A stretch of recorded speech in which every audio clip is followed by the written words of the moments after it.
आणि यानंतर वळूया पुढच्या बातमीकडे।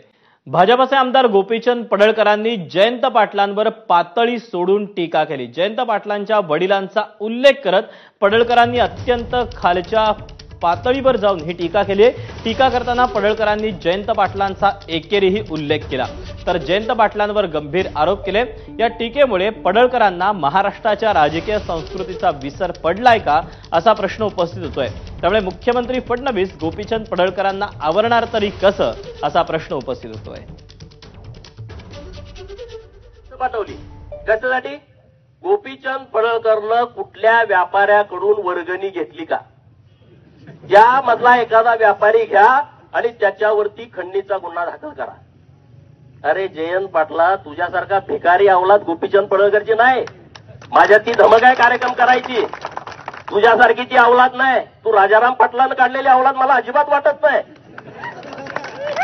काहीतरी गडबड असणार आहे एवढ्या खालच्या लेवलला। आता माझा दांडियाचा कार्यक्रम आहे गरबाचा, ये माणसं पाठव, डोळं तिपून जातील तुझं कार्यक्रम बघताना। आणि या सगळ्याबाबत प्रतिक्रिया देण्यासाठी आपल्यासोबत राष्ट्रवादीचे नेते जितेंद्र आव्हाड आहेत। आव्हाड साहेब, स्वागत आहे एबीपी माझामध्ये। खरं तर सातत्यानं टीका टिप्पणी हा वाद राजकारणामध्ये पाहत आलोय, मात्र ही पातळी कायम घसरताना पाहायला मिळते। काय सांगाल यावर, काय प्रतिक्रिया द्याल यावर? दुर्दैव आहे की 7 वेळा वाळवा मतदारसंघाचं प्रतिनिधित्व करतायत जयंत पाटील साहेब। त्यांच्या वडिलांचं नाव महाराष्ट्रात सहकार महर्षी म्हणून ओळखलं जातं। अत्यंत ज्येष्ठ श्रेष्ठ आणि महाराष्ट्रात ज्यांचं नाव आहे असे राजाराम बापू पाटील साहेब।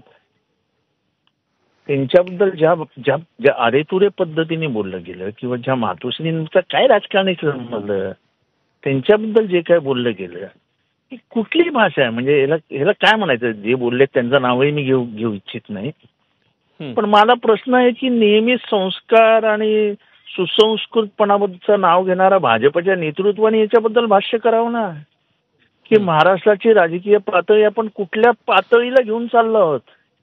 ती कुठली भाषा आहे?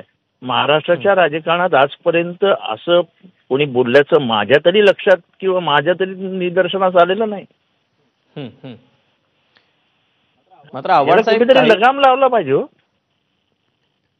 त्याच खरं तर मुद्द्याकडे मी येणार होतो। काही दिवसांपूर्वी विधिमंडळात देखील प्रकार घडलेला होता, त्याच्या अगोदरचा प्रकार देखील अवघ्या महाराष्ट्रानं पाहिलाय। याच्यावर नेमका लगाम लागणार तरी कसा? केवळ हा पक्ष केवळ एका पक्षापुरता मर्यादित प्रश्न? बोला।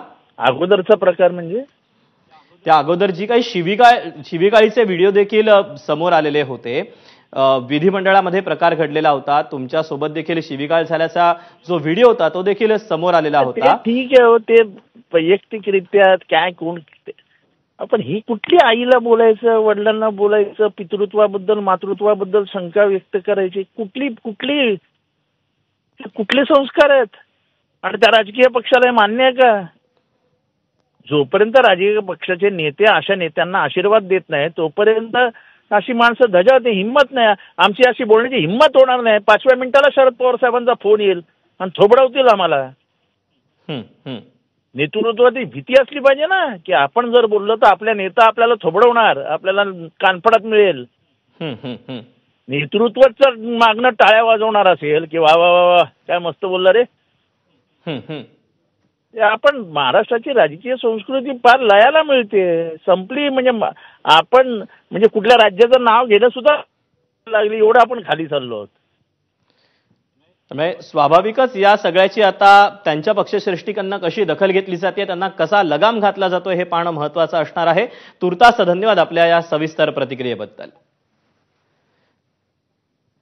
तेव्हा जयंत पाटील यांच्यावर टीका करताना भाजपचे आमदार गोपीचंद पडळकर यांनी अक्षरशः शेलके शब्द वापरलेले आहेत। जयंत पाटलांच्या वडिलांचा उल्लेख करत पडळकरांकडून खालच्या पातळीत खालच्या शब्दात टीका करण्यात आली आहे।